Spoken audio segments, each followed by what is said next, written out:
Hello everyone, good morning. So this is Rosie. Kanang tagaan lang tamo og kanang gamay nga unsay ingon ako ani kanang naakoy gamay nga masulti about sa kanang kaming mga account nato sa Facebook nga na-hack. So ingon ani ha. So be mindful na karong panahon na daghan nagahack, so daghan scammer especially sa atong mga Facebook nga ilahang ginagamit tanan nato mga friends nga nakabutang sa atong Facebook. Kuan kanang sa mga hackers ilahan ang ginachatan. So kita nga halimbawa naatay Facebook nga daan, so mao lang na imong cellphone, wala ka nag-change. So every i-update nato ang ating kanang Facebook. So kung ang imuhang number wala ka nag-change, okay lang na imong Facebook sa imuhang sa imuhang same nga old phone, then same nga old number, okay lang. Pero if nagpalit ka og bag-o nga phone, syempre, bag-o nga phone, i-transfer nimo sa imuhang Facebook sa bag-o nga phone. And then, nanapog kay bag-o nga number. Unless, ang imuhang daan nga number, mao lang gyapon imong gagamiton. So, i-transfer lang nimo ang imuhang SIM sa new phone.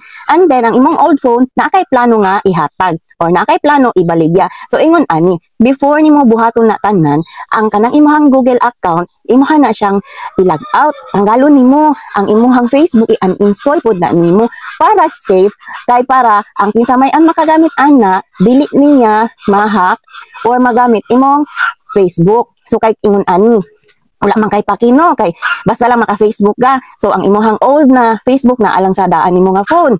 Tapos naa na pug himo na pug kag bag-o kay dili naman gud na kuan karon, dapat kabalo naman gud ta daan nga daghan na karon mangingilad. So para dili ka makalimot sa imuhang kuan kay ay daan naman to kanang wala na ko kabalo sa akong password.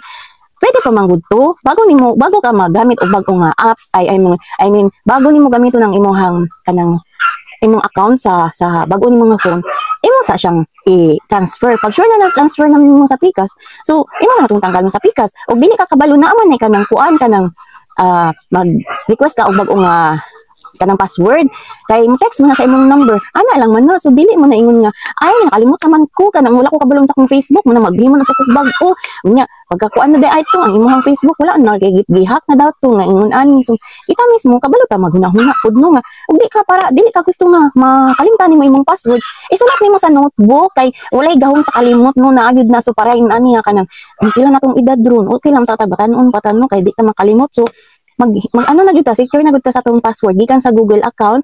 Imong password imuha na ng isuwat, imong username, imong Facebook, imong username, imong password, unsa nga number imong gigamit pati sa imong Google, sa imong TikTok, ibutang imong password, username ug number nga imong ginagamit or email.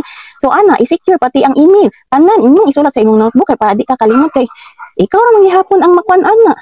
So dapat i-secure gyud na tanan imong mga kon imong ginang isuwat kay dili na baya basta-basta karong panahonan no abtik pa baya ang mga scammer kaysa sa tuwa. So wala man ko ingon nga nangasaba, nag-ingon lang ko ba kay para daghan naman ko kung daghan nga mag-ingon na hack na kuan. Tapos dili man pud na basta-basta ma-hack kundi ko ka magpatakal-hatag og code. Anang mga WhatsApp nimo number kinakadaog ka sa imong admin. Tagaan ta kag code. Pag mga ay pangayuan ta kag code.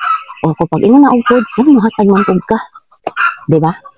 Lagi na sa imong ha. So ikaw ra gihapon ang kuan ngano.